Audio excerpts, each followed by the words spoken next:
Arkansas may not be associated with alligators like Louisiana is, but they are here, in quite abundance actually. Even permits are now given out for gator hunting. But our outing is strictly for viewing.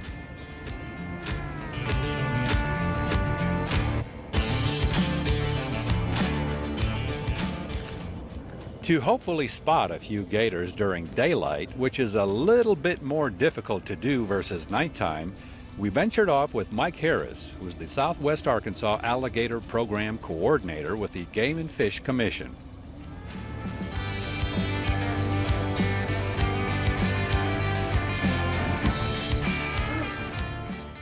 Mike guided us into a swampy lake northeast of Texarkana, which actually is located only about a half a mile south of Interstate 30. We're coming up on one. Or we did come up on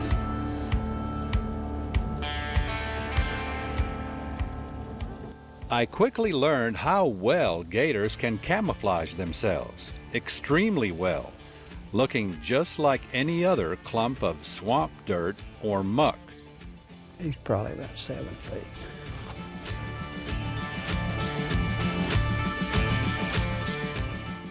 When the reintroduction of alligators began in Arkansas during the early 1980s, there were at least 2 locations where gators already existed.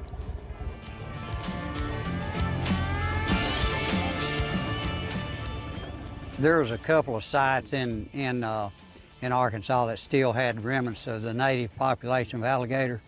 One in southwest Arkansas in a hunting club that's been protected for over 100 years, and then another one over in eastern Arkansas that, and I'm not sure, maybe around the Arkansas Post, somewhere in that neighborhood over there, but we still had the remnants of the native population there.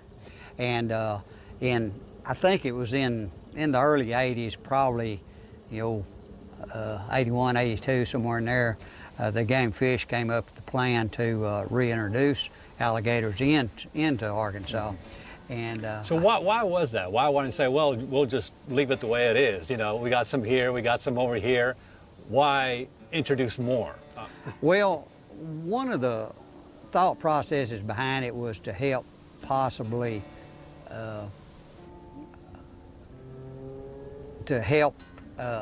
curb some of the beaver damage, and such as that nature.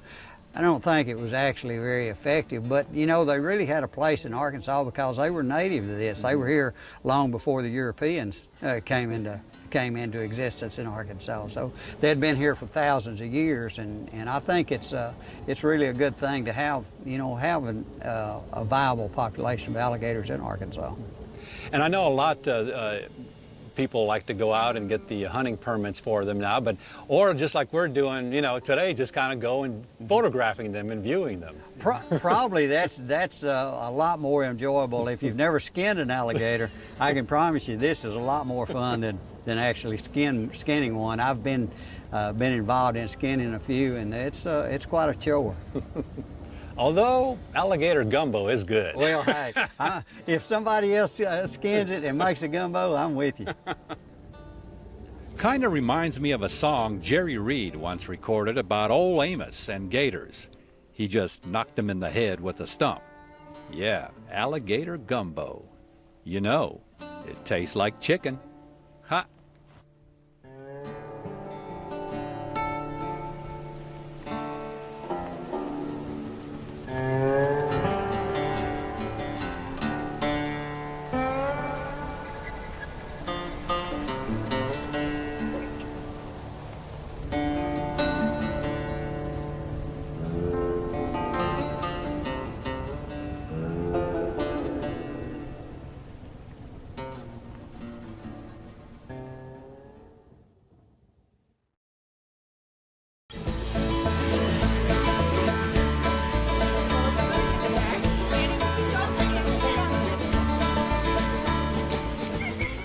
What began as a labor of love for one East Arkansas family has turned into a recreated 19th century village where history comes to life.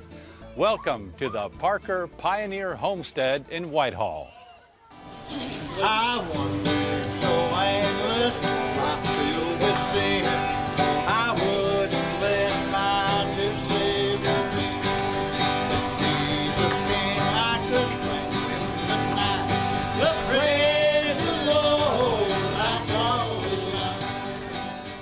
welcome to the homestead. We like to welcome everybody here to the homestead. What we do here at this particular station is make rope. What you'll see here today at the whole homestead is stuff your forefathers and your forefathers' forefathers used.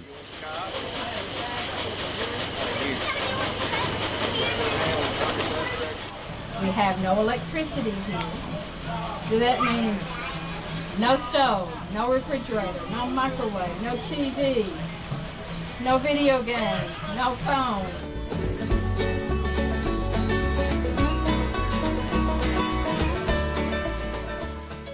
This thing right here looks like a big pork chop, kind of looks, is called a carriage. And they would take the carriage and insert it into the twine, and then they would go to turning.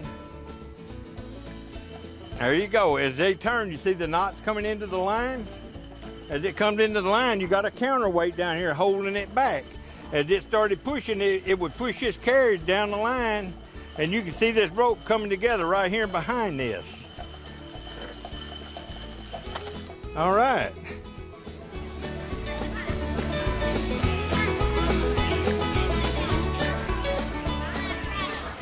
So I want to tell y'all a little bit about this cabin. It's called the Johnson House. And the reason it's called the Johnson House is because a family named Johnson lived in this cabin about 200 years ago on a farm somewhere close to here. Back in the day, you come out in front of it. Each family would grow their own cane, and then they would cut it and load it up into the wagon and bring it to the man that had a mill and a pan, and then he would squeeze it down and cook it for them, and then he would keep part of their sorghum.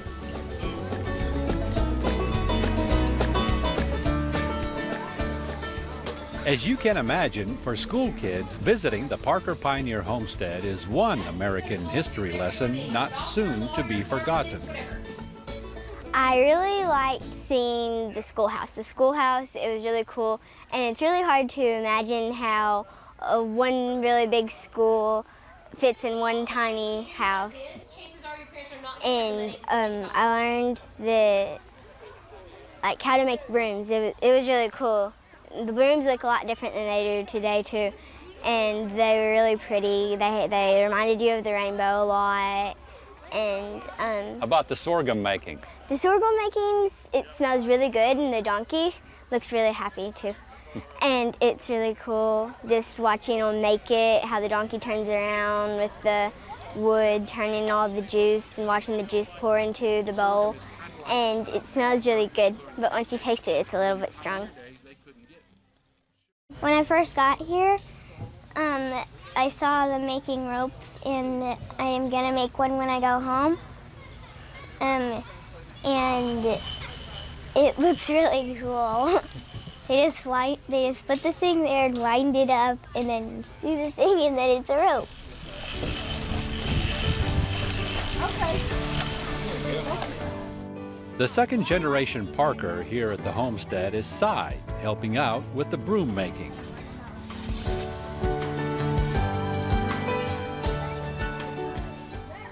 Well, as a kid, it's a great place. You know, you can run around, there's places to play. It's fantastic, right?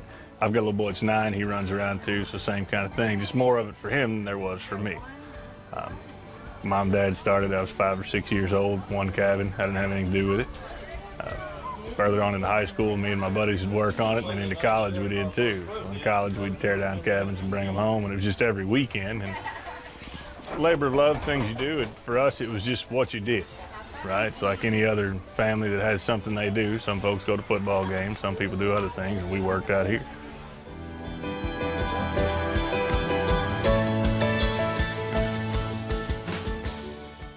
There's not really anywhere else that we know of that's like this. Other places that have these kind of things are more museum type things where it's roped off and you can't touch it and play with it and things like that. The intention of my parents when they did this and what they were trying to build and what it'll ultimately be, I still don't know. You know, we started here and it's gone that way. And every year it continues to go that way. We build something almost every year, a cabin, a barn, something as we go. And the kids that come, we'll run on an average year, around 4,000, I guess, maybe, in the 6 days. So we're open for 10 days. We do 6 days of school kids and then 4 days of festival. So Our place, like I said, as opposed to others, they can walk around, they can touch it, they can feel it, they can smell of it. So it's not a, you know, you walk by and look at an exhibit that's quiet and still and then you move on. Cy, along with his mother, Teresa, keep alive an age-old craft you rarely see these days. It's an interesting thing to be able to do. I've met a lot of interesting people looking for supplies. It's a difficult thing when you start out to do what we do, when you don't do it for a living, you don't go to the arts and crafts shows, to find the people who can get you the dyed broom corn. Where do you get the handles? Where do you find all those people? And people out of Alabama right now we get a lot of stuff from, and a place called Berea College, we got some in the past as well. So it's just something you learn how to do, kind of like riding a bike. You start out, you know how to do it, but you still do it very poorly because you're no good at it, and after a while, it's not so bad.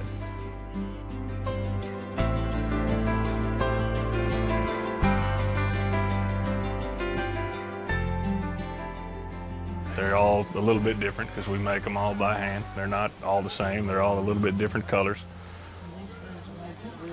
And they're going to be made to use. So we don't make them to hang on the wall and look at. They're not trinkets. They're not decorative type things. I mean, once we make one of these, we make it to use, and if you take it home and don't use it, it's a waste of money. There's no point in it. So they'll hold up good long time. The true test of a quality broom, when it stands alone. Oh, there's one more lesson learned by the school kids. If you got in trouble, the teacher would either whip you with a leather strap thingy, or A wooden paddle or ruler? yeah, on the palm of your hand or your knuckle. Well, that doesn't sound very good. And when you went outside, you would only get a few minutes to play out there. When people had lunch there, they would have things like pig fat or bacon. Does that sound good? The pig fat, not so much, but I like the bacon. Yeah, I'm the same way. School field trips at Parker Pioneer Homestead are held the 3rd and 4th weeks in September, and the Homestead Festival is the 2nd and 3rd weekend in October.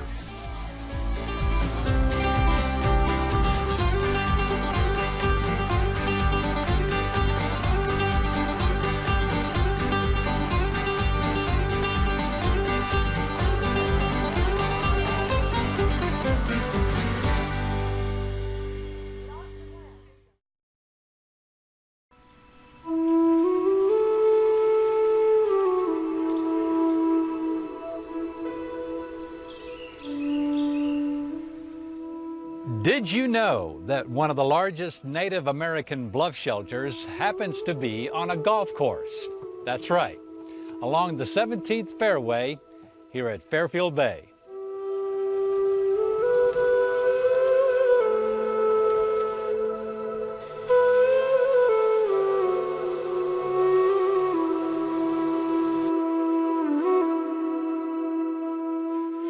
Petroglyphs etched into the ceiling tell the story of the various Native Americans who occupied this shelter throughout thousands of years.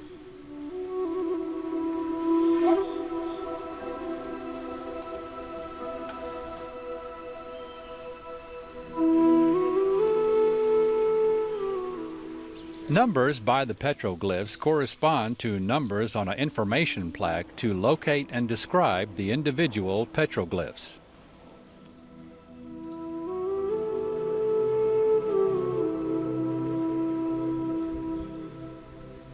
In 1542, this bluff shelter was also a documented stopover for Hernando de Soto while seeking the Fountain of Youth.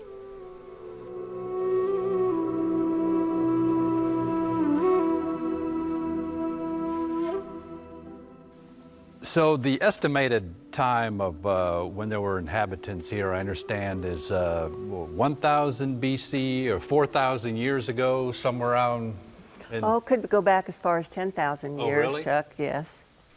In 1776, there came a real hard freeze, and a lot of the Indian tribes were in the cave about 6 days The Osage, Caddo, Quapaw, Choctaw, and Cherokee. There were some Shawnee that took shelter in here altogether. And that was when the first petroglyphs that came about that they knew about. But according to Dr. Jamie Brandon, the petroglyphs go back quite a few thousands of years. And that's what the Arkansas Archaeological Survey. Yeah. That would be, he works out of the Fayetteville office. And this is the largest cave in the state of Arkansas that has Indian petroglyphs in it. Yeah, there's a lot that, well, it's not a lot, but quite a few that have the pictographs, but not the petroglyphs, which are the etchings into the rock. Yeah. Yeah. And they're really, I mean, you can really tell what they are. It's amazing, you know. The lichen is starting to grow a little bit, but if you look close enough, you can determine where they all are. And the cave, the small cave up on the second landing up there is another cave that has a lot of petroglyphs in it. Tell us a little bit about the log cabin up there, and of course the artifacts that were found here are in your museum. Yes, we have an Indian peace pipe about 1600 AD. It belonged to a Chippewa tribe from northern Minnesota and showed up in our cave. That was the first dig in 1931. The artifacts are in the museum, and the second dig was done many years later, and they took 20 feet of dirt out of the bottom of the cave to make the ceiling higher so the kids would stop drawing around the Indian petroglyphs. The log cabin was built in 1850 down by a town called Eglantine. So that was Mr. Hooten's boyhood home, and Eglantine went by the way of the lake with the rest of the town, so he took it apart piece by piece, numbered everything, and bought 40 acres up here, and he sold tickets to the cave for 10 cents, and his wife used it as a craft store. But Mr. Bradbury was the one that homesteaded, and he grew corn and had his barn and house out in front of the cave, and his wife was the first school teacher, and the cave was the first schoolhouse. And now there's a golf course out there. Yes.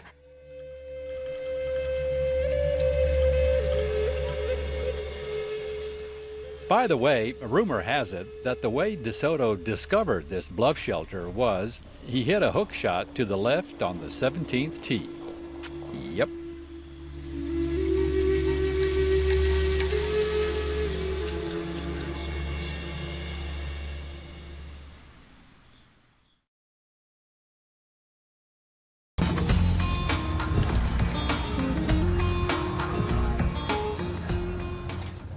What began as a general store back in the 1970s has turned into one of the more exciting experiences in Italian cuisine around these parts, which some will tell you is in the middle of nowhere. Welcome to the Gap Café.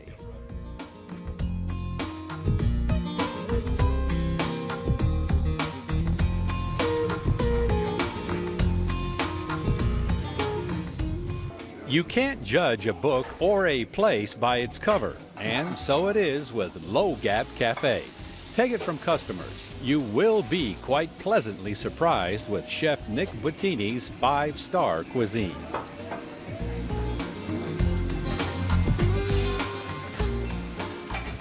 Well, it all started years ago when I first heard about this place. Been coming here for years. The service is absolutely fantastic. You see the same faces every time you come here, and they're always very polite, take care of you. Food is fantastic. Actually celebrated my birthday here this year, so living in Chicago, coming all the way down here just for my birthday dinner, it's really a special place. Hey, that's saying something about the place. Absolutely. It's wonderful. Outstanding. It was the best prime rib I've ever had. Really? Absolutely. And if it's prime rib you want, better get here early because they usually sell out by 6 p.m. Friday and Saturdays.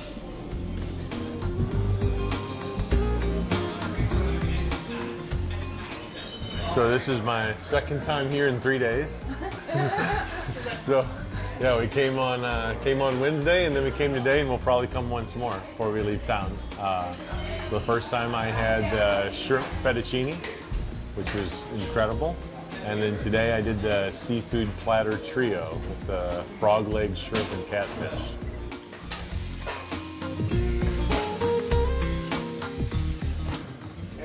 A couple days ago when we were here, I had the catfish po' boy. It was delicious. It was really great. And then I had the burger here today, and it was Pretty wonderful. Good old sweet tea. I'm a Southern girl from Memphis, so There you go.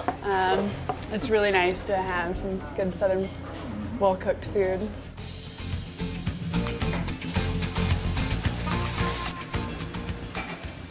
Chef Bottini's philosophy is simple. If you make it good, they'll come. They will come. And boy, are they coming. Right? Did you ever think you'd have a turnout like this? Never. Really? Never. We figured we'd make a nice, comfortable living for ourselves, but it's way beyond that. Well, you've been to, New York City, Denver, Colorado. You've been, let's see, Miami, California, and here you are in Low Gap, Arkansas. Yes, sir. And I'm enjoying myself. So this is where you and your wife decided, hey, this is where we're gonna be. Yes, sir. And we're happy. We're tired, but we're happy. Well, that is fantastic. Now, your family is from Sicily. My mother's side's from Sicily, and my dad's side's from Genoa. And a lot of the cuisine here that you do, it's kind of your own creation, or some of their recipes? All mine. All yours? All mine. A couple of them had my mother's influence and my grandfather's, but 90% of them are mine. Now, tell us about, with people that come here, and we've talked to some of those that come here for the first time. I think they're pretty surprised, aren't they? Oh yeah, they look at the menu and they're way surprised. We've had people come up to the front of the building and say, man, this place looks like a bad biker bar. And then they eat their food and they're just amazed. And my wife does all the desserts. My nephew helps me in the kitchen here cooking, so.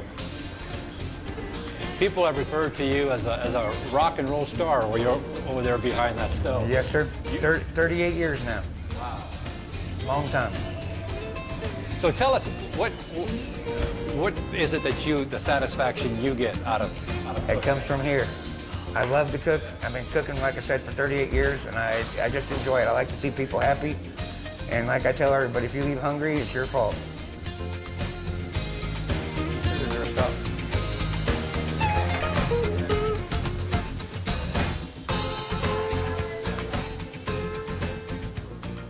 Ahi tuna. Never had ahi tuna. Oh, yeah. Mwah.